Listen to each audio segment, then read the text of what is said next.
youth-led service. Before we start, I would like to invite everyone to just have a few moments of reflection. Think about your week, the highs and the lows, everything that you're bringing with, today for this service, just to prepare. Thank you.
Thank you, everyone. So, welcome everyone to today's youth-led service.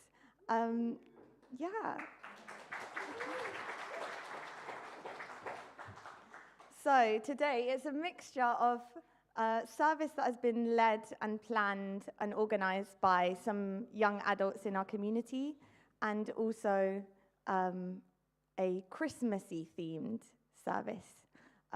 So we will have some Christmas songs also from the band today, as well as, everyone that's involved is a young adult in our community.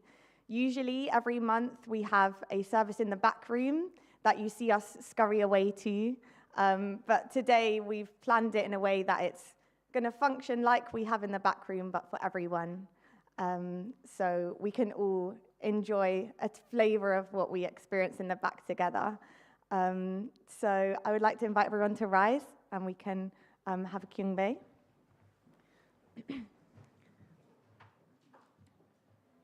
Jadi up, kyungbae.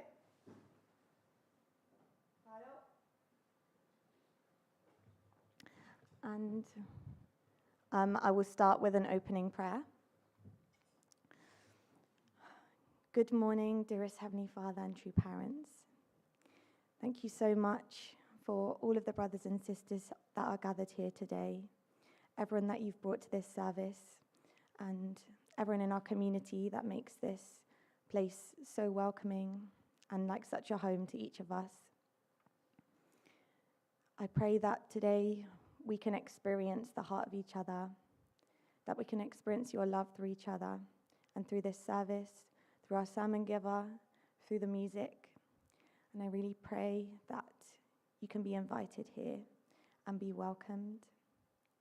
Thank you so much for everyone that has brought us here today, all the events that have led us to come here. Thank you so much, and we love you so much, and we pray that you can feel that love through this service today. Thank you, and I would like to report this prayer and open this service in my name, Holly Bain, daughter of the Bain family, Best Central family, RG. And I believe we should have family pledge.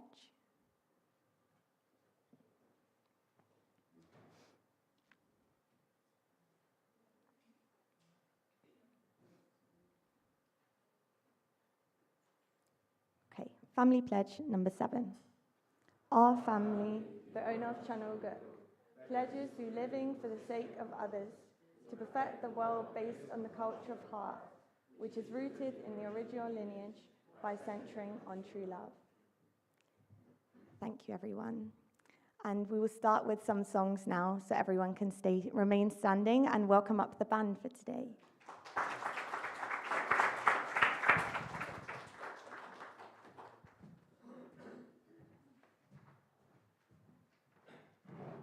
Good morning, everyone. Woo!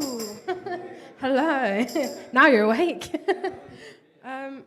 So let's start our Christmas-themed youth-led service with some energetic Christmas carols. Our first one is Hark the Herald Angels Sing.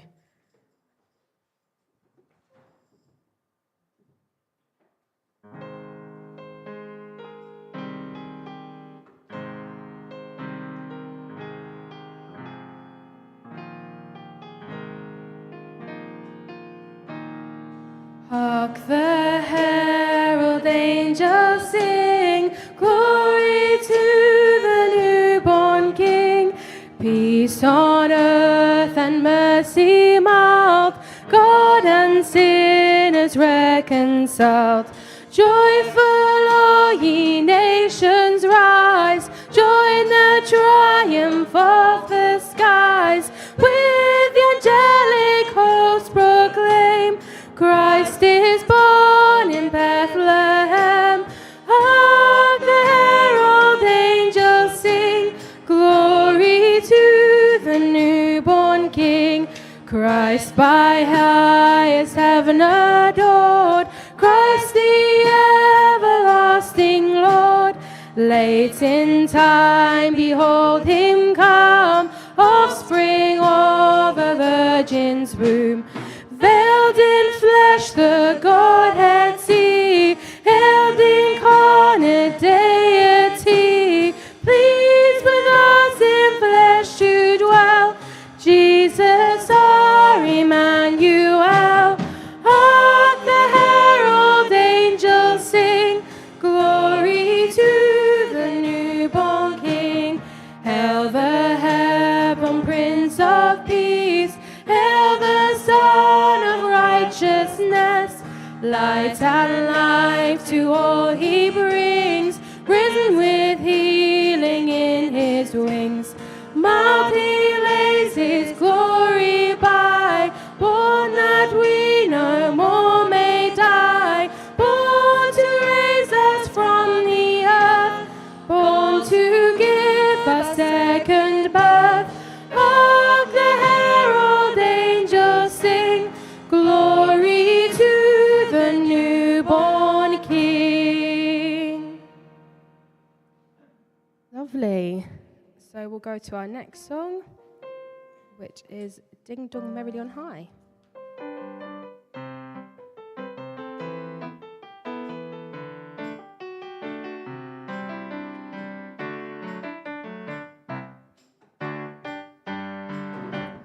Ding dong merrily on high, in heaven the bells are ringing.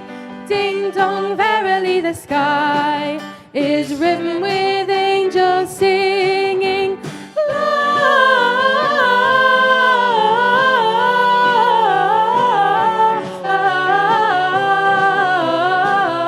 Gloria, Hosanna in excelsis.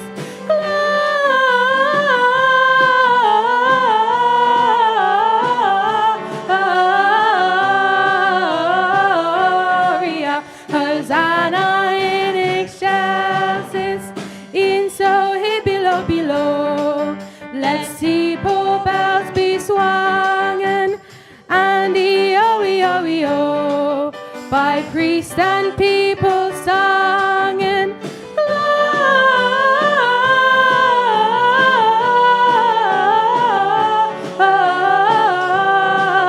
Gloria, Hosanna in excelsis.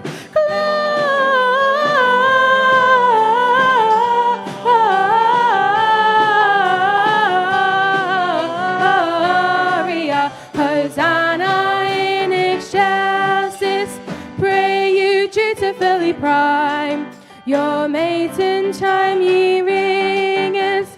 May you beautifully rhyme your eve time song, ye singers. Gloria,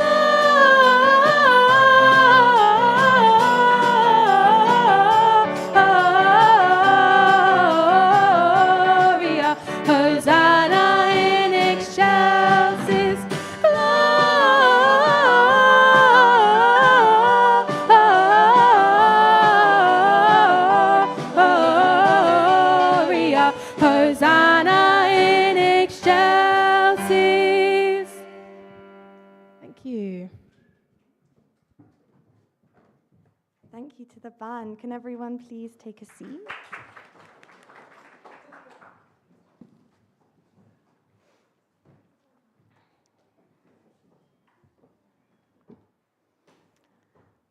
So as I mentioned today, we will be having a little bit of a different order of service today.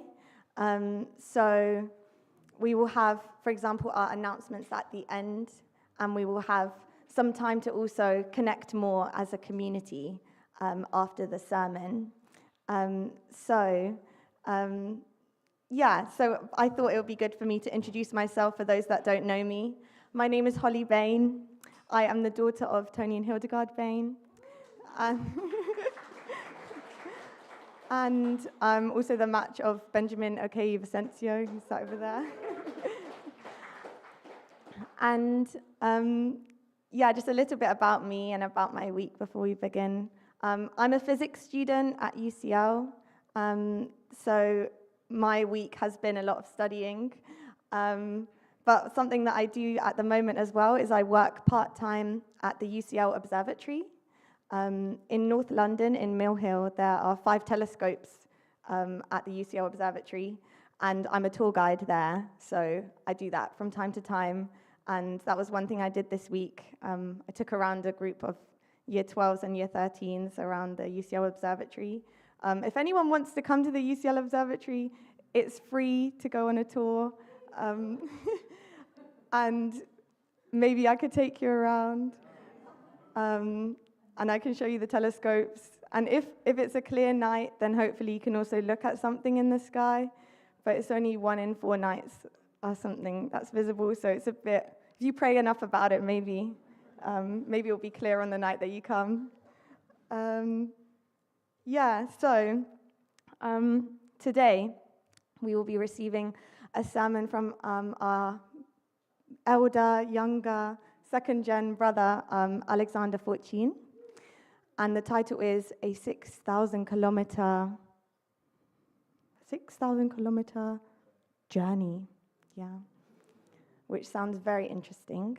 I'm very excited to hear what that means and for what he has to share with us today. So I would like to invite everyone to rise again, and we'll have 2 more songs before the sermon.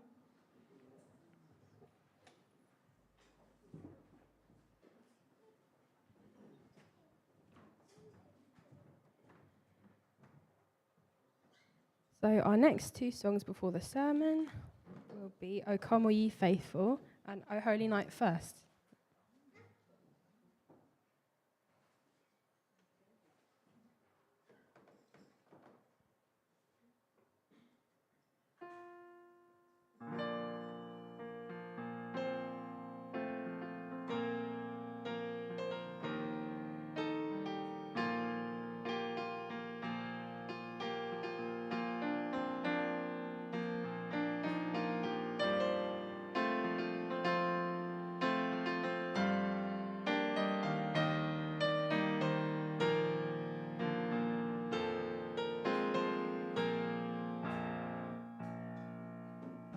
O holy night, the stars are brightly shining.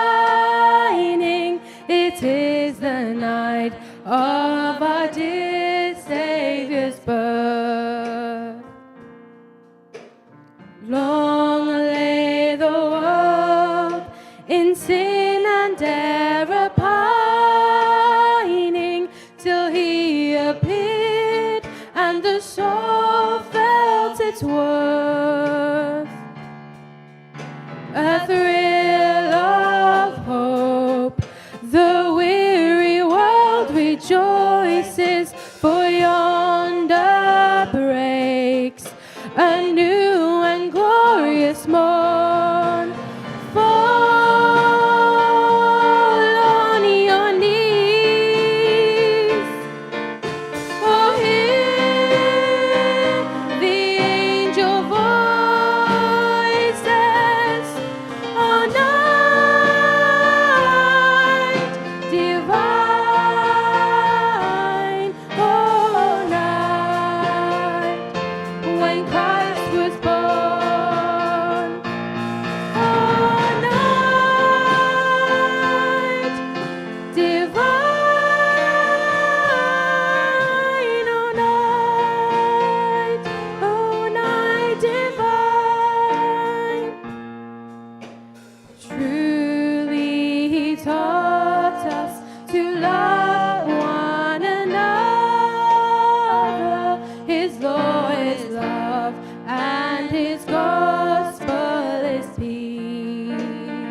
break, for the slave is our brother, and in his name all oppression shall cease. Sweet hymns of joy in grateful chorus raise we, let all within us praise his holy name. Fall on your knees, oh hear the angel voices, oh night divine, oh night when Christ was born, oh night divine,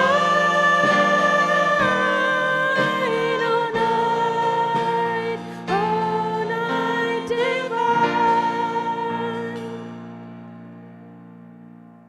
Wonderful. Our last song before the sermon is "O Come All Ye Faithful."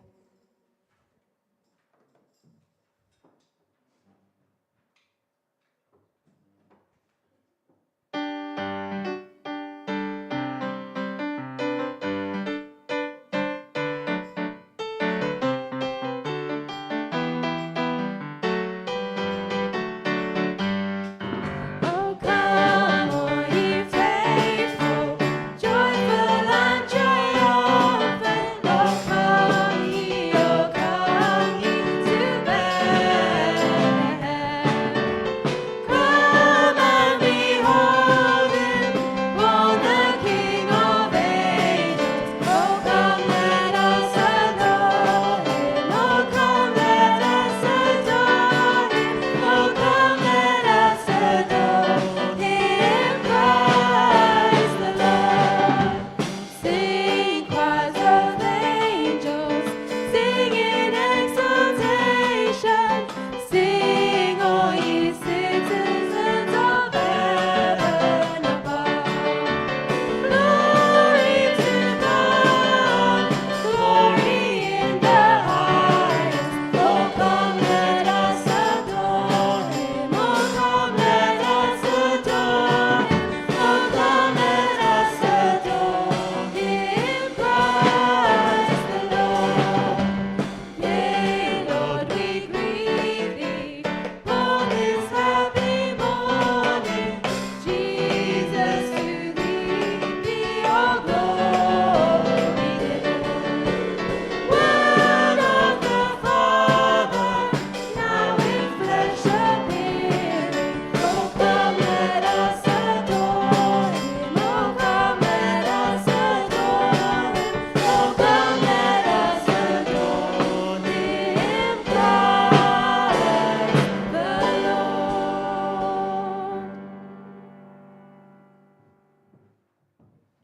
Can we give a round of applause to the band? And please take a seat.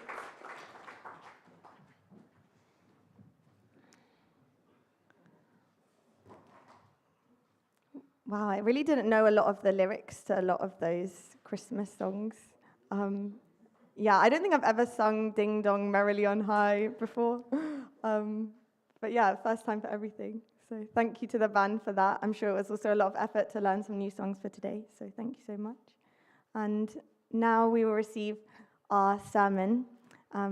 So yeah, I would like to invite up Alex, who's been a very important elder brother for us young people in the community, and a great role model.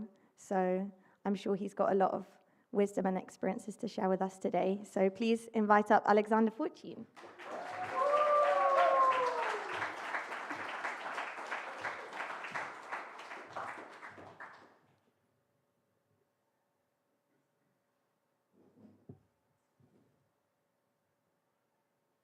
We'll just get it connected.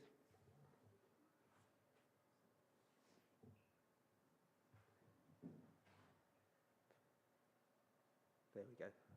Good morning, everyone. So I hope you're all well. So today the topic of the sermon is, or the title of the sermon is a 6,000 kilometer journey. And we'll get into what that actually means. So I've been on a 6,000 kilometer journey over the last 2 years. And in certain experiences, I've learned from those 6,000 kilometer journeys. So starting, I wanted to read just a few words. The body is like the instrument of the mind. The mind is the leader and the body is the follower. If the body and the mind are in unity, everything is in harmony. The unity of mind and body is the foundation for the establishment of true love. Without mind-body unity, one cannot experience true love, nor one can live life in harmony with God's ideal. The goal of human life is to achieve the unity of mind and body, which represents the restoration of the original nature. Through this unity, a person can express true love and fulfill their purpose as God's image bearer. So these words are actually paraphrased from our True Father. And as I do, up to date with technology, so I used AI to go through a whole bunch of scriptures and readings and give us a few words on mind-body unity.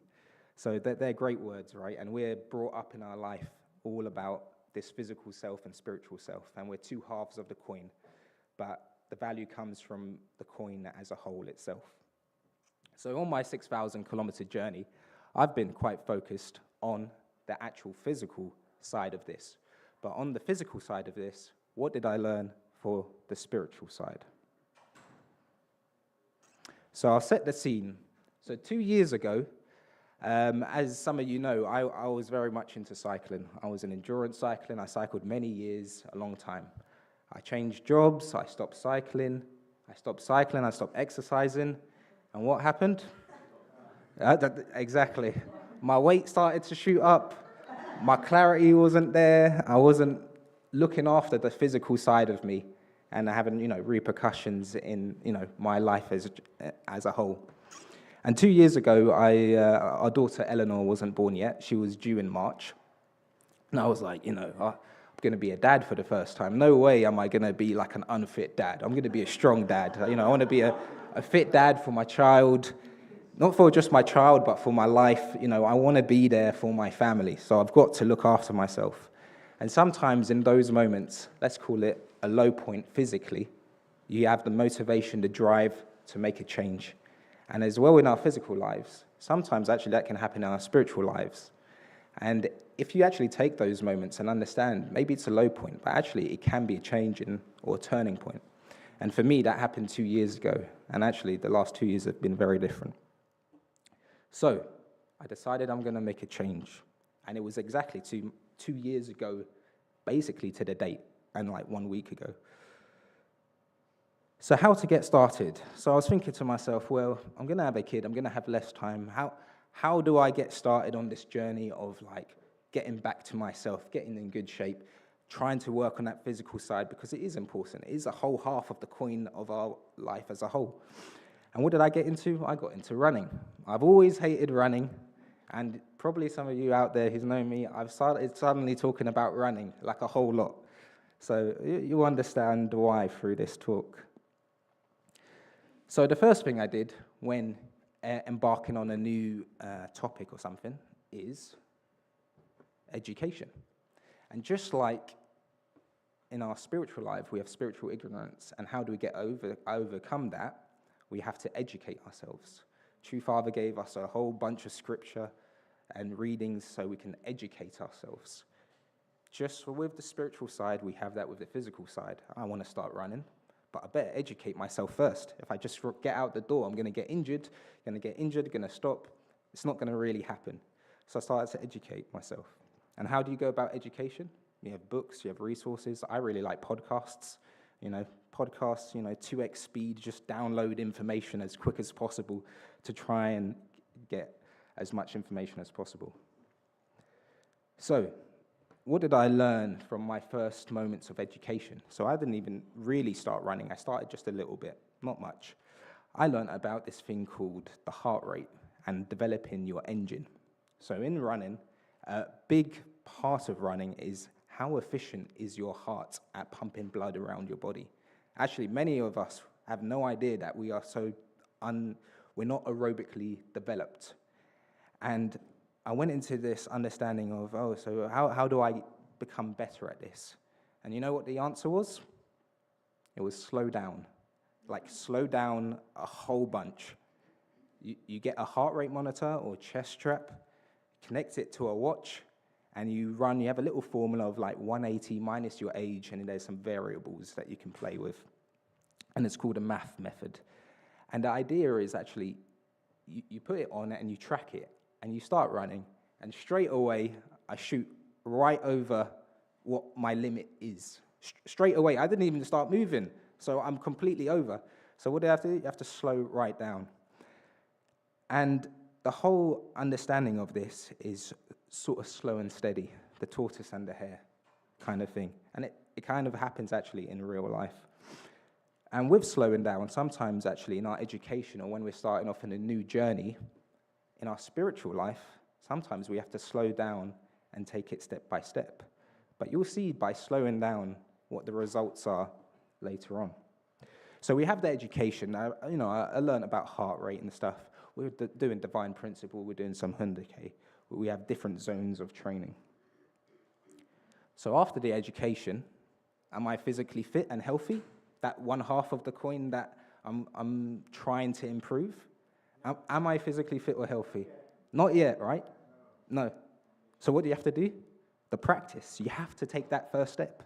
In our spiritual life, if we just read and just do Hyundai, if we just educate ourselves, are we, on the spiritual side, fully developed and mature? It's one part of it, but we're not, right?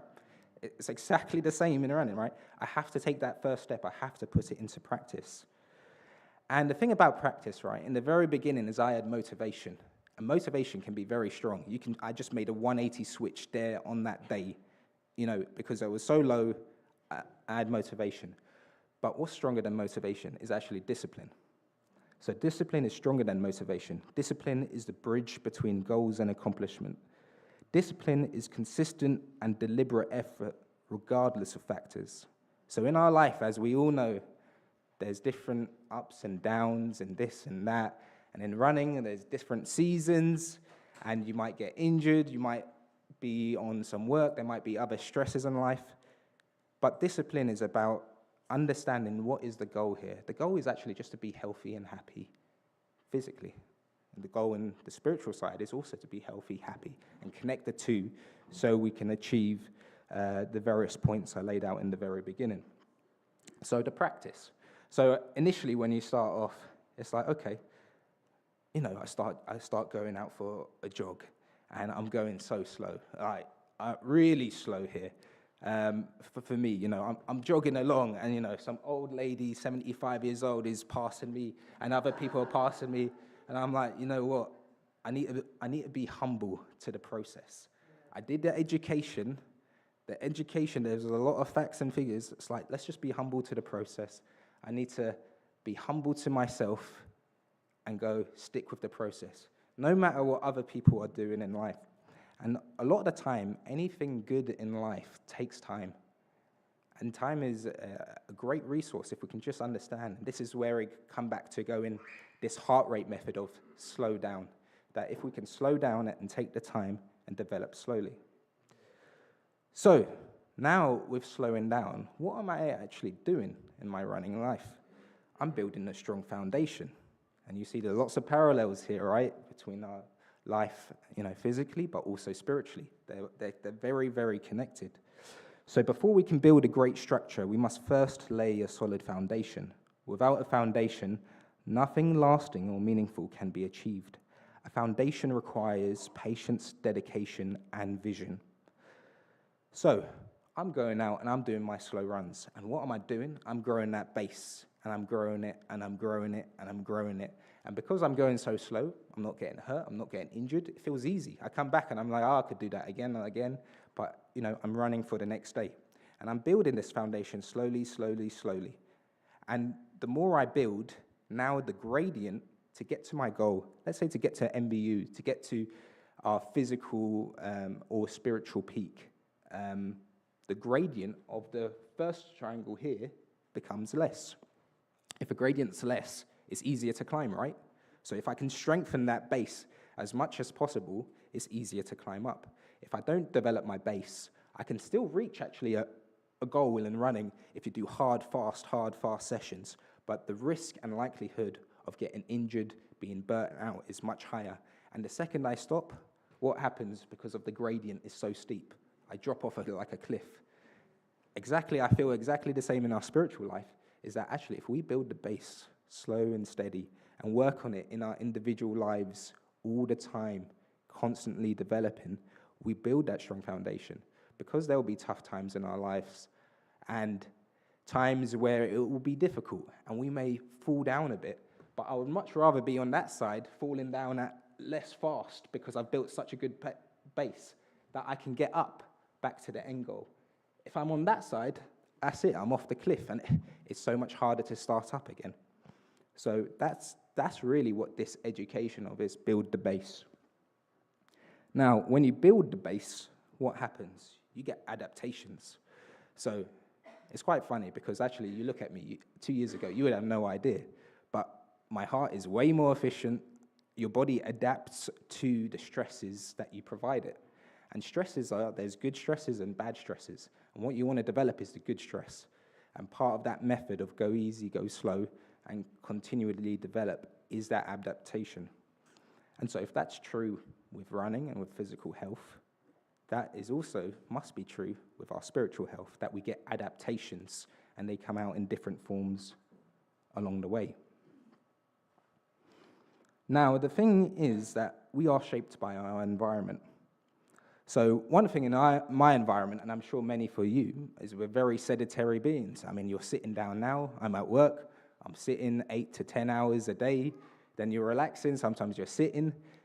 We're shaped by an environment of not moving. God's given us this body that actually has incredible potential. When you really look at the physical side of it, if you actually tap into your potential of the human body, God created us in an amazing way that we can adapt and change and do things that sound absolutely crazy. Why is that not also true also spiritually? But we're shaped by our environment, and because of our environment, it sort of limits us. It doesn't give us the belief or our human potential that we can grow. So it's kind of going back to who we were. So perfect examples like looking at my daughter, perfect squat. No one's ever taught her. Perfect squat, perfect back up. Her cadence in running, her frequency of steps is perfect. Her posture when she's sitting down with no support, perfect. And it's just like, oh my goodness, it's an amazing thing to watch a child, just everything about them is perfect. No one's taught them, but they're like true to their original nature, if you know what I mean. But over time, we're shaped by our environment. But that also happens to us spiritually as well, right? We're shaped by environment. We get many different things coming to us in life. So the thing is that if we know that and understand it, we can do the opposite to move on. So now we have goals. So goals is an interesting thing because, yes, we can go slow and steady all the time, but sometimes we need goals to push us to the next level. And these goals, sometimes we, or really talking to myself, is like, it's all or nothing. That's the end story. I need to reach this goal and that's the end. But with the education and the practice and understanding things take time and they go slowly, is the goal is part of the journey. It's the part where you can build the base, jump up to the next level, build another base. It's like putting bricks on top of each other. So it's about reaching for something. It's about, find what our human potential is. Many athletes can achieve their dream when they're young, and you've heard many different stories that they've achieved everything that they could have achieved because it was so high. And what happened? Then, they go into bouts of depression. They just completely fall out and break apart. I'm not so sure how strong their foundation is. Maybe it wasn't even a physical foundation. Maybe it's that spiritual side of a foundation, that if they knew they were on a journey, they could actually enjoy the moment when they've reached that peak and continue that journey. Maybe that journey is to support others, but many times you hear about athletes dropping away. So we have to keep on learning and growing, right? It's not just about running slow and doing little slow things. So we have to keep learning and growing. So then I'm listening to more podcasts, I'm listening to more books, I'm trying to understand as much as possible because I want to just get better, naturally. And then I learned about this thing called strength training, Any decent runner has to strength train. You need strong legs. If your legs aren't strong, you're going to get injured along the way if you push too hard. If you don't even have strong feet, I don't know how many people think about the feet that you have and that you're on them all the time. It's like, actually, do you know how many muscles and bones and little ligaments there are? You can strengthen those elements of your feet and actually, over time, adapt them to becoming stronger. You need a strong core. I remember in the very beginning, my lower back was like, oh my goodness, my lower back. Why am I getting lower back pains? And it's like, okay, I need to train my core. Big thing for me, right food. This is where I struggle. I'm on this journey as well. So right food, if you consume the right food and the right fuel, it's healing yourself. Good technique is another one. It's funny, like you think you can just go out and run. It's like everyone who just starts their running journey usually doesn't have good technique. But if you look at the professionals, they look like they're not even moving that hard, they're not breathing that hard, and they're going at paces that you couldn't even sprint. Even right now, if I go at full pace and sprinting, those athletes running a marathon are faster than me. But you have no sense of like when you're looking at it. So that's where technique comes in.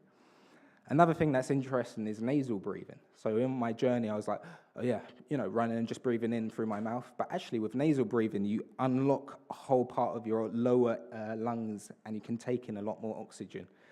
And more oxygen, stronger heart, pumps to the rest of your body, stronger, fitter, more efficient. And it's doing all these things, little bits every day. And now I've mentioned a lot of things physically, but what's the real message here is spiritually, this is exactly the same. It can't just wake up, let's say, and just do Hyundai education every single time without practice. There might be other aspects in our life, like our family relationships. There might be volunteering. There might be an event that's coming up that maybe we should go to. Maybe it's like a little bit of a goal that we're trying to achieve or a race we're trying to achieve. In life, we need many other elements to support our goals. And so on this journey of learning and understanding running, it's not just going out and run. Now I'm waking up, half an hour before my run to work on all these aspects, run, and then I spend another half an hour to work on all these aspects again so I can recover. Now, if there's anything from this talk, I think this is one of the things that I would like to stress the most. So another part of our journey, or my journey in running, is understanding about recovery. Now, if I go hard all the time and I don't give time for my body to recover and adapt, I can't go again for tomorrow. It's one reason why actually going slow is so good, because you can run for tomorrow. You're not burning yourself out. Now, recovery is so big in terms of the running community or in terms of endurance athletes that, you have to consume food before, you have to make sure you're fueled. And then after, you heal and you become stronger. What I don't think I've ever heard really or clearly stated is if that is true with running and with our physical bodies, is that not also true for our spiritual life? That maybe actually we need recovery. Maybe we're working really hard. Maybe we need to take a step back. In running, sometimes it's just like, okay, take a day off. Maybe I'll go for a walk, no running, Maybe in our spiritual life, and I'm not so sure exactly what the recovery methods is spiritually, but maybe it's taking a step back. Maybe it's less to focus on the spiritual. Maybe it's connecting with the physical, going out in nature, and just debriefing. If we don't recover, what happens if we don't recover? You burn out. Just like in my running journey, I'm like, I'm going to get fast. Now, I'm trying to get up to my potential and go hard, go fast. And what happens? I signed up to 2 half marathons in my first year. That was the big goal. And then in my second year, it was running fast 5 kilometers. And in the first year, I had 3 goals. It was to run 3 half marathons. The first one I achieved was after 3 months. Then I had a second one at Crystal Palace. It was a hilly one. And I was like, oh yeah, that would be quite fun, a hilly half marathon. And I started pushing myself harder. I started not focusing on all the other little elements that we think are little, but it's a big part of it. And what happened? My Achilles heel ruptured. And then also, like, I've so many times I've twisted my ankle. I'm sure my dad can tell you that every single time I've said I've twisted my ankle because I didn't work on, like, my technique and my positioning on my foot. Touch wood, I haven't done any injury to my ankles at all for a long time now, so I'm working on that. But if we do not listen to our body, we burn out. And so I had to cancel that race. So I cancelled one of those goals. That was a big part of my goal in the very first year of running. And then it took me a long time. I had to recover. And I was, that triangle, I was going down the bands back to working. But because I've been working on that low heart rate, I was like, okay, let's start again. We can always start from any place. But what we don't want to do as well is we don't want to burn out spiritually, hence the part of recovery. It takes a lot longer to come back. We also don't want to hit the wall, is another saying that if you're running a marathon or long distance and you don't have fuel, you just hit a wall, your body just decides to give up right there and then. I think the same can happen to us spiritually, but we don't want to be in that scenario. We don't want to be in that element of hitting the wall. So it's about doing the small things very consistently all the time. Now we get to a start line because, we're running, we're learning. It's like, okay, well, let's test ourselves. Let's try and push ourselves in the start line.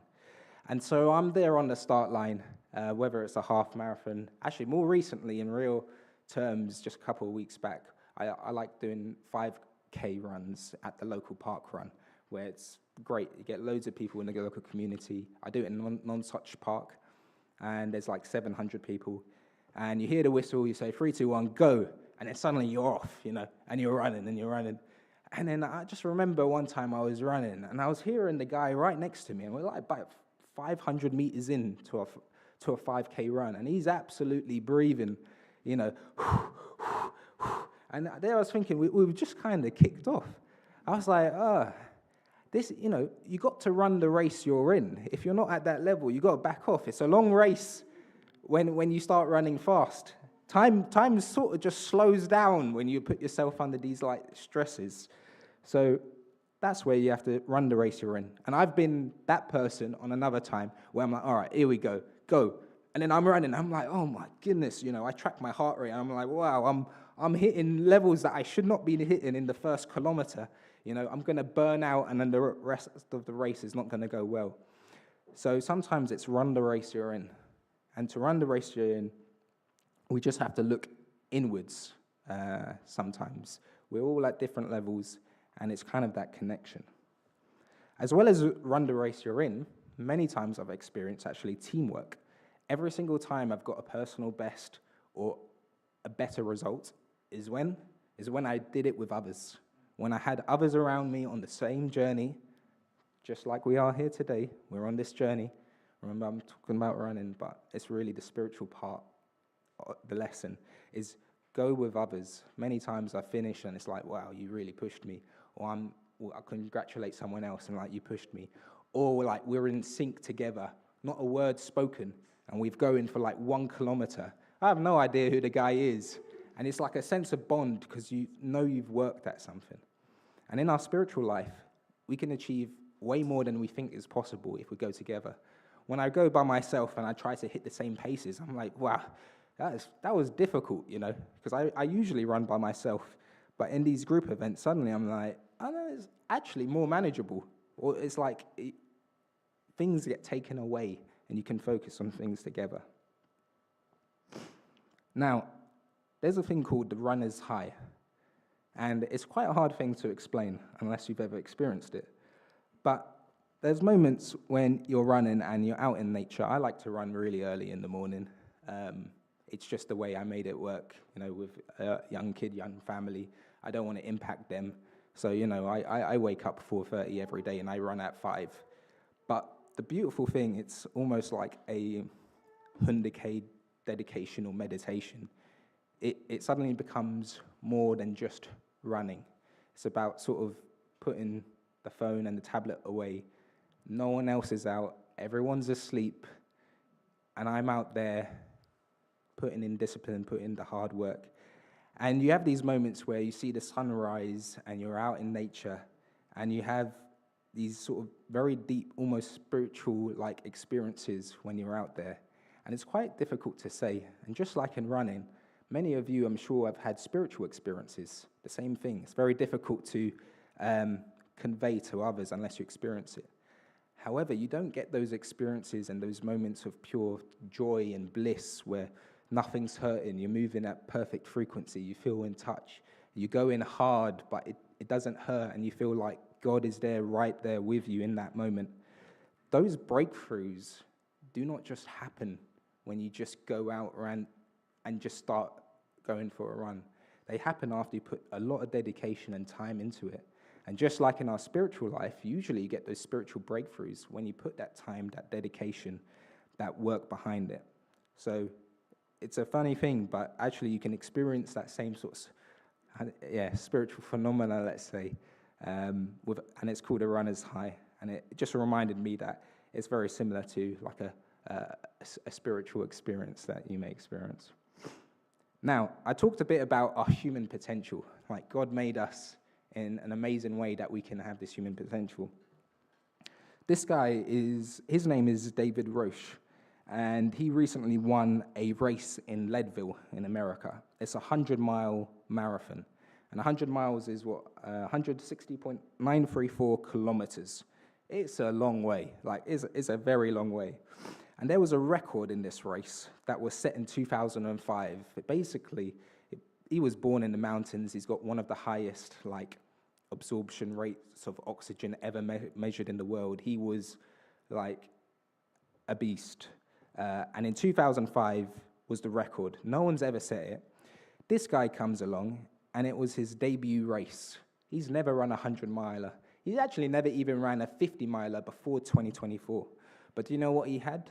He had 18 years of consistent aerobic training, 18 years of base building. He said that people thought he was crazy, and it seems overnight, but about that long-term dedication. So sometimes things might just only take, we only focus on 6 months or 1 year. People make goals this time of year generally, and they fail away. But because of his journey of 1 year, 2 year of that physical development, he spent 18 years doing it, and he achieved an amazing race. And I'm sure most people can't run as fast as he's running for 160 kilometers, which is, even when I see that distance and I see that speed, it's almost unbelievable. But it isn't unbelievable. God made us in a way that we can adapt ourselves to be that good. That good we can be spiritually as well, I'm sure. So another thing is that as you get on to the journey, is actually listen to your body. Be connected within who you are. And by listening to your body, you know when to wake up. Is it a good day that I can push hard and go higher up the curve? Or maybe is it a day that I need to work on the base? So be in touch with your body, mind, and spirit. That connection is really important. Now, with everything I said, there's a lot of information, but where are the results? So 2 years ago, the guy on my left, he was running, so 150 beats per minute was my personal heart rate. The guy on the left was running, let's say, about 7 minutes a kilometer. I was starting slow. Now when I measure myself, I'm at almost 5 minutes 16 at less heart rate.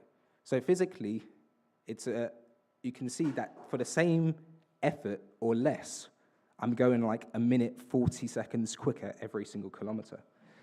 Now, the physical side, it's not that hard. We have stuff that can track and measure, and I'm all connected up, and I can see month for month, and sometimes I have no improvement for months and months and months, and then suddenly I'll improve one day, but it's part of the dedication and process. The spiritual side is much harder. I wish I had a heart rate tracker of my spiritual life that said, you're not training, summon, or summon. The part of that is going back to actually listening to our bodies. I think if we're in touch with ourselves, if we're in touch with our original mind, if we're in touch with our conscience, it tells us. That's way harder than the physical side. So I'm saying the physical side because actually it's really not that difficult in comparison to that spiritual side. But we want to focus on that spiritual side. But to do that, it's listen to yourself. Sometimes actually, I don't even need to go with my heart rate or look at my watch as often. In the beginning, I was always looking. Now I can almost feel and guess what heart rate I am at. And the only way I can do that is by dedication and time and spending about 2 years doing it. So in our spiritual life, it should be the same. That if we spend enough time, we should be able to feel within ourselves. I don't think anyone's ever felt worse after doing Hundike, or it's a very small in proportion. Do you know what I mean? It's like spiritually, do you feel like worse off, like you're going down? I don't think so. So endurance. Endurance is a beautiful thing. It's an amazing thing that God created us to have. Who has the best endurance? Our God does, right? God has been enduring after us to become back to our original selves and his children. So we talked a lot about the mind-body unity, the two sides, the why, the education. If with just the education and not putting things into practice, am I going to become healthier? Not really. Taking the first step, developing that base, and continually developing that base. Not just 1 year, 2 years, 3 years. I'm talking like lifetime commitment. And on this journey, we're in that same journey in a spiritual way as well. I think we have to be kind to ourselves, and we have to go easy and go slow and develop that. Make that foundation so strong that when times are tough and struggle, you have something to rely back on. Live healthy, live healthy. There's two sides of the coin here. We always come and this is our spiritual side, but we do need to focus on that physical side. Second gen, third gen, they want the first gen around to be as long as possible, right? So be healthy. Work on the two sides. If you have only one side, that's not how God made us. He made us with two sides, so we need to do. I'm preaching here to myself probably more than anyone else. Maybe the physical side and the running side I've learned on, but it's been a tough journey. But I'm trying to take those same examples into the spiritual life. If you manage to do that, then who knows? You may be able to cross oceans and be on the 6,000-kilometer journey. So from Thornton Heath over the last 2 years, I added up all my mileage I've run, and now I'm almost across America. So it's not going too bad.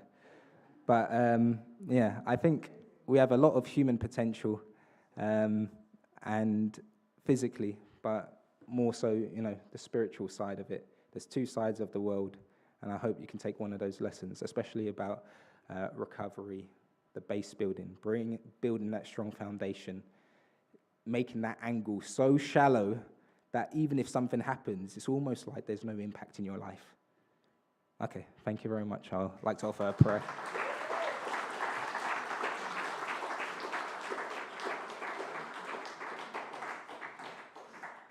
Okay. Dear Heavenly Father, to your parents, thank you very much for this day. Thank you for the world you've given us. Thank you for the body you've given us. Thank you that we can educate and learn how limitless our body is physically, how limitless our spirit self is. I pray that we can take two sides of the coin and work on them together and become closer to who you wanted us to become, your true children. It's a wonderful journey that we can be on. We can train ourselves individually. We can go together as a family. We're here together as a little tribe in South London, and we want to continue moving together and working together, and together as a family that we can try and reach unknown potential in everything that we do. So I'm grateful. I hope that we can be kind to ourselves, be gentle to ourselves, take small things every single day and see how far we can go.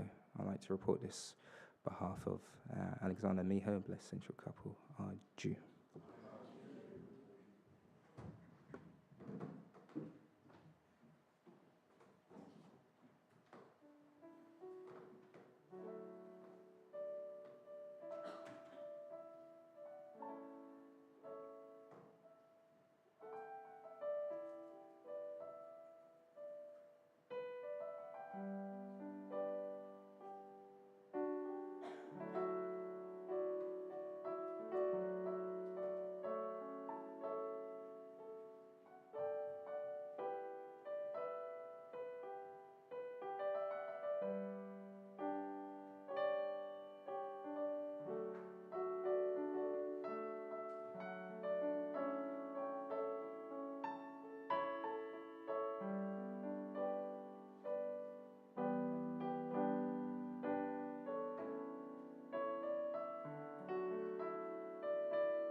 Thank you, everyone.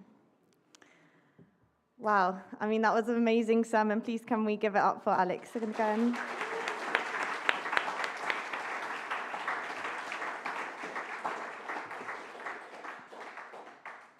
Yeah, I really feel that there was so much that you could take from that talk, more than just the running. I mean, I feel very inspired to run now. But yeah, there was so much that stood out. But this thing about recovery also stood out to me. Because, yeah, what does recovery look like in our life of faith? How do we not get burnt out through giving to people or through the way we live our lives? I was thinking about a similar thing yesterday because I had quite an exhausting day, and then when I came back home, I was so tired. I was laying down in the armchair and I couldn't move. And I was wondering, like, yeah, why did God not create us so that we could just, that we wouldn't need sleep, that we could just keep going? Because surely that would be more efficient if we didn't need to rest. But actually, God created us with this need to rest for a reason. And yeah, it's a nice thought to kind of think for ourselves, what does rest look like for us in our spiritual life? It's a very interesting question. So yeah, thank you again, Alex, for all of that. Yeah, it was amazing. So we will have our offering song now. So I would like to invite up the band, and could we all please rise?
Please join me in prayer. Dear Heavenly Parent and your parents, we are here to offer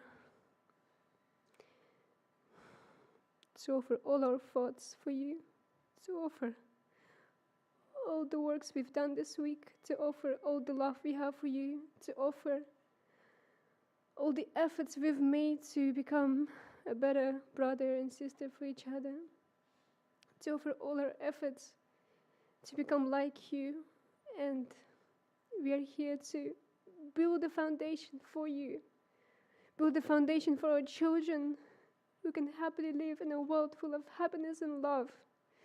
So I pray that we can become the tree of life that God has imagined looking at us, at his children. I pray that we can truly know the meaning of growth and recovery and becoming this big tree. And we know that trees don't grow in one day. So I pray that we can slowly but steady grow to become more like you and build a beautiful world for you. I love you a lot. I love you very, very much. And I want to offer this prayer in the name of true parents. Adu.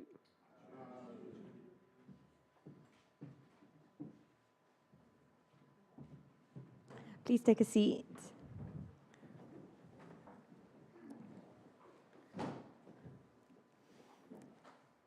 Okay, so the next part of the service is going to be a time for us to connect more as individuals with each other. Usually in our youth service in the back room, we have discussion groups. So we are going to have discussion groups today, and we have some questions which mean that we can get to know each other more, bond more as a community. So I will try to organize the discussion groups as well as I can. There are a lot of us, so I will organize it so that we can do like rows paired up with each other, and one row will just need to turn their chairs around. So we don't need to make big circles and then leave the room or whatever. So I will say like the first 2 rows on both sides will be a group, and on the edges, maybe the first 3 rows could be a group. I hope that's clear.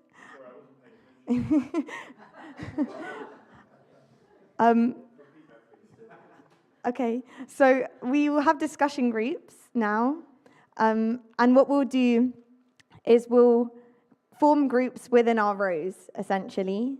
So in these sections, we'll do pairs of rows will be a group. So the first 2 rows will be a group, the 3rd and 4th rows will be a group, and so on. And we'll have some questions to share with each other, just for about 15 minutes. And then we'll gather back together to close the service together, if that's all right. If you have any questions, ask.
Hi, everyone. Can I invite you to start wrapping up your discussions now, please?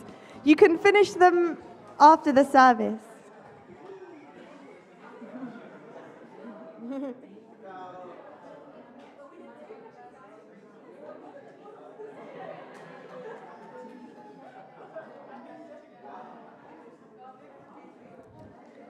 And once you're done, if you could just turn your chairs around so that they're just facing my way. We don't need to reorganize the room.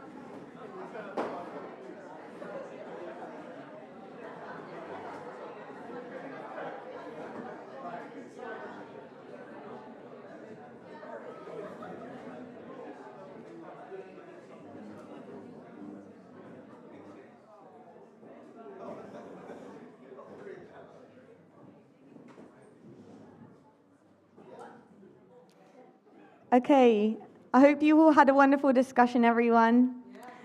And I hope you enjoyed the experience of speaking with each other. And yeah, now just before the end, I will just quickly do some announcements. So we have a Companions of Faith workshop 2025, and that will be from Wednesday the 22nd until Sunday the 26th of January 2024. 2025, that should be.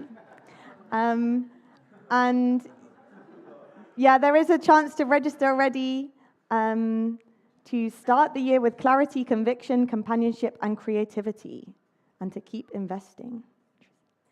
Cool.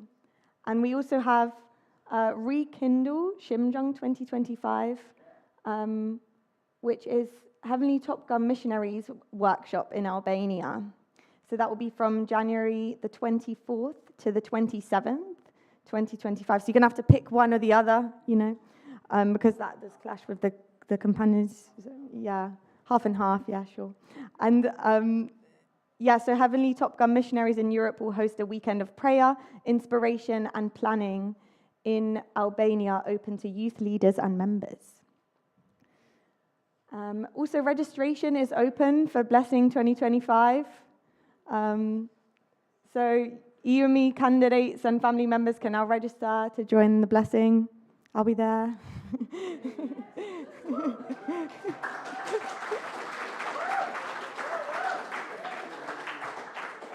And we also have a 21-day spirituality workshop in Hamburg from January the 4th until the 24th of January 2025, so 21 days, and it will be hosted by the Chombo EUME branch in Hamburg, as I said, and it's to strengthen your spiritual life.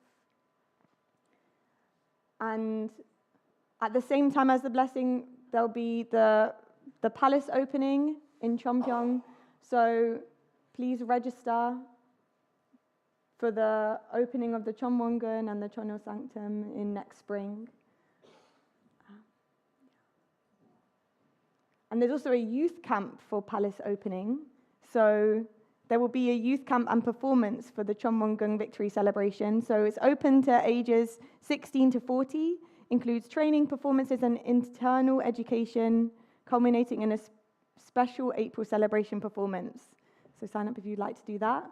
And there's also an international choir. Wow, there's so many things. So you can also join the international choir for the entrance ceremony if you would like. And it will be for performances held on Sunday, April the 13th, 2025.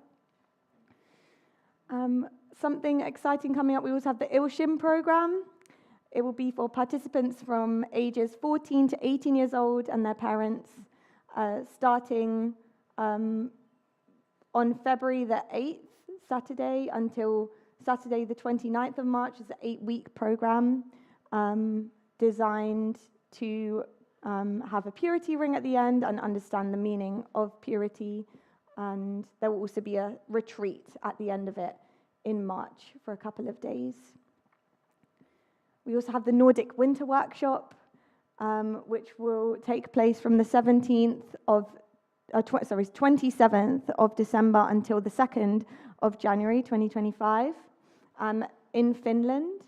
And it will be full of the Finnish countryside, time to connect with God, friends, and nature.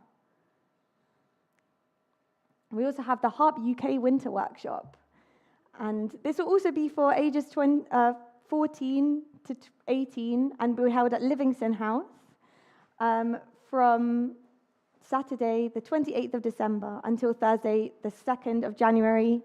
For everyone that is within that age bracket, sign up to the UK Harp Winter Workshop.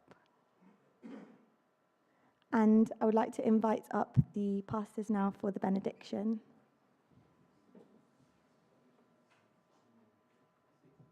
Oh yeah, sorry. Before we do that, actually, we do have one other announcement. I would like to invite up Auntie Sigrun, who has an announcement that she would like to share.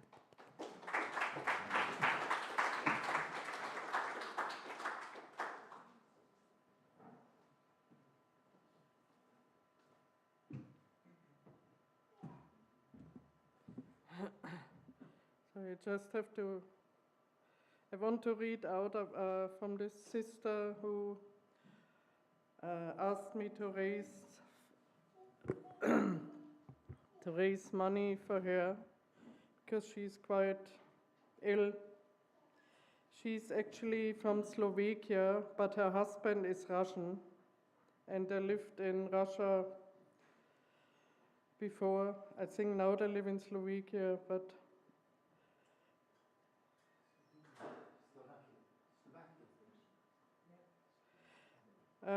I was going to sell today, but because it wasn't announced in the River South community, I didn't want to bring all this stuff and then, go home with it.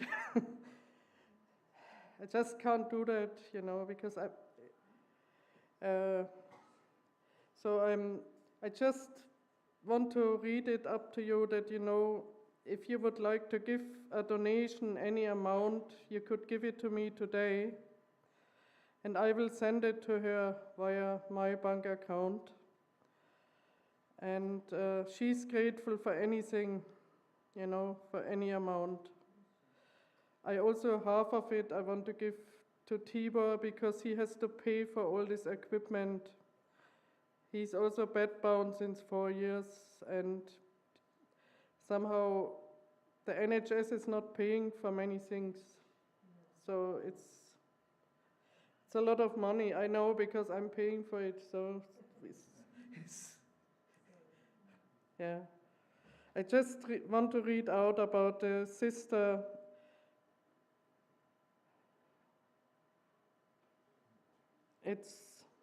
She said, Hi, I have started crowdfunding campaign.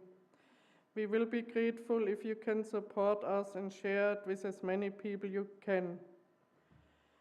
And I'm just reading what she said.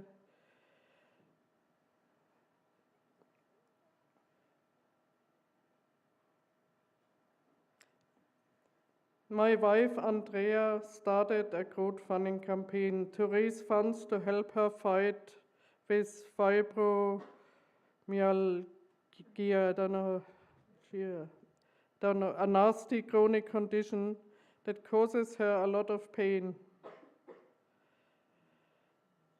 So her name is Andrea. She's 53 years old, has 4 children, and I lost my home, my son, my health, and I'm losing more, she said.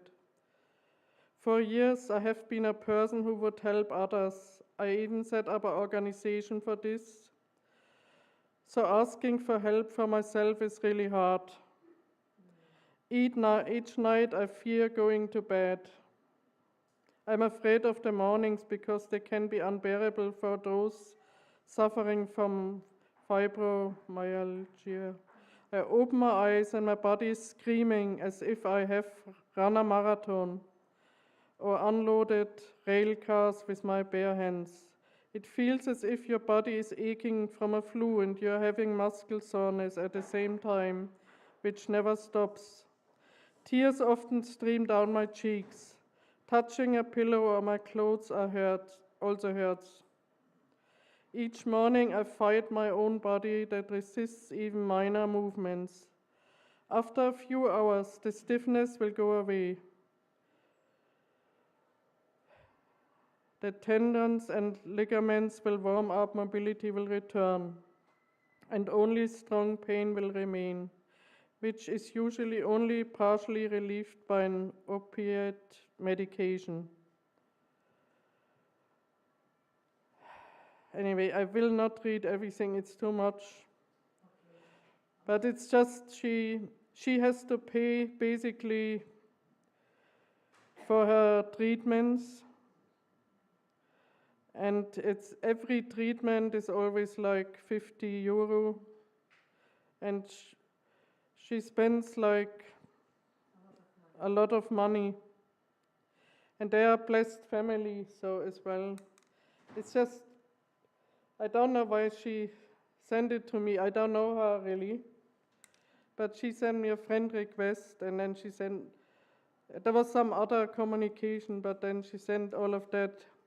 So I just, if you like to offer some donation, I could either take this week or next week. It would be nice if by Christmas I could send her money. So obviously it needs to be cash. I have an envelope, and I will let you know at how much I have raised after.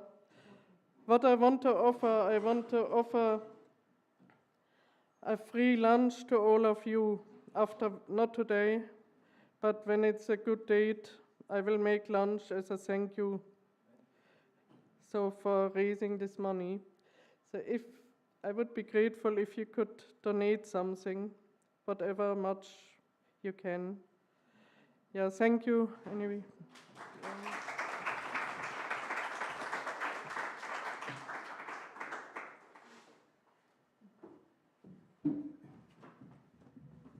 Yeah, thank you, Sigrun. Also, thank you, Holly, for wonderful service leading. Thank you. And also, Alex, thank you for the really inspiring sermon. And yeah, spiritually, physically, let's look after each other, look after yourselves.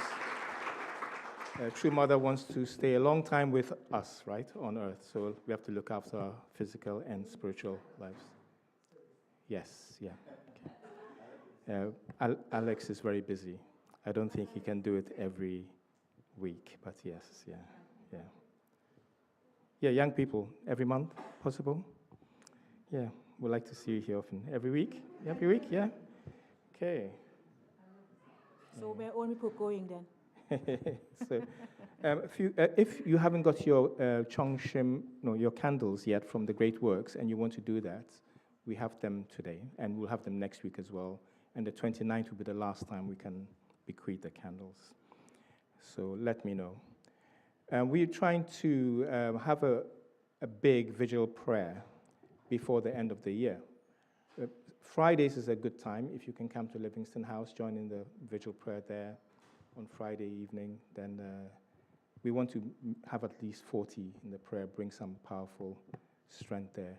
Also, we had our third Champamoron lecture study this Thursday. Next week is going to be during the workshop, so I don't know how it's going to work, but yeah, next week is going to be the next one in Livingston House. And yeah, the more you study, the more, the deeper you can go, the deeper connection you can have with, it's at 7:30 p.m., yeah. It's only an hour, yeah. And next week will be a Christmas service at Livingston House with Christmas lunch. So come to meet Santa and have a nice lunch just before Christmas. I know a lot of people are traveling, but those who are here, please come and join with us for Christmas lunch and Christmas service. And we are a strategic church. On Monday, it was reported at the Chongshim Prayer Vigil in Korea about River South Strategic Church, to whom a lot is given, a lot is expected. So, but in order to measure our performance and our growth, our progress, we need you to sign up, to say, yes, we can use the data to measure. So please sign up, membership. We have a spiritual growth workshop, as you saw in Camberg.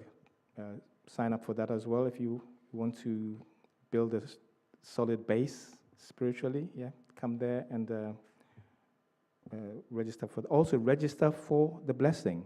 So those who are going for the blessing, I know there's quite a few going from our community, but only one has signed up so far. So are you really going? You know, so. Yes, you know who you are if you've signed up. If you haven't, you know who you are, but sign up. And also, your guests going with you, let them sign up as well. Please have a great week, and let's have our benediction. Okay. When we asked the question, you can stand up. We asked the question, what did you learn this year? For me, it was... Yeah. It was I think I said that already. Yeah, it was that it is by unity with True Mother that we can bring victory. Yeah, True Mother is leading the providence now on earth, and we need to really understand deeply what that means. By not uniting with True Mother, it means we are not uniting with true parents or true father, for that matter. So please join me in the benediction. Heavenly Parents is alive. God is working with the first only begotten daughter. Around the world, we face many difficult problems. The only way to solve them is to unite with the True Mother. I bless you to become the chosen people who attend Heavenly Parent with joy and become the flagship nation of Chonilguk, Aju. Have a wonderful week. If you're traveling, have safe travels. And next week, next week we'll have a report from the Chicago Masterclass from Unju and Rhiannon. So thank you. See you next week.